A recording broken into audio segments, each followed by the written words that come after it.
रुको जरा सबर करो। जय शिवराय मित्रांनो, स्वागत आहे तुमचं आपल्या यूट्यूब चॅनल ज्याचं नाव आहे एडिट्स बाय साहिल।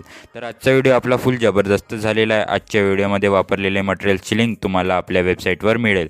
वेबसाईटची लिंक मी तुम्हाला डिस्क्रिप्शनमध्ये दिलेली आहे, पण आजच्या मटेरियलला पासवर्ड आहे, त्यामुळे तुम्हाला व्हिडिओ पूर्ण बघावा लागेल। आणि तुम्ही व्हिडिओला लाईक केलं नसेल तर व्हिडिओला एक लाईक करून द्या आणि चॅनलवरती नवीन आले असेल तर चॅनलला सबस्क्राईब करा आणि बेल आयकॉनला ऑलवर सेट करा। बीटमार्क आणि शेक इफेक्टची लिंकही तुम्हाला आपल्या वेबसाईटवर मिळेल। वेबसाईटची लिंक मी तुम्हाला डिस्क्रिप्शन मध्ये दिलेली आहे। आणि हो, बीटमार्क आणि शेक इफेक्टलाही पासवर्ड दिलेला आहे। आणि तुम्ही मला इंस्टाग्रामला फॉलो केलं नसेल तर इंस्टाग्रामला फॉलो करा, आयडी तुम्हाला स्क्रीनवर दिसत असेल। आणि तुम्हाला मटेरियल डाउनलोड करण्यास काही प्रॉब्लेम येत असेल तर तुम्ही मला इंस्टाग्रामला मेसेज करू शकता। चला तर मित्रांनो, जरा वेळ न घालवता आपण आजच्या व्हिडिओला सुरू करू।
चराने से प्यार कभी मरता है क्या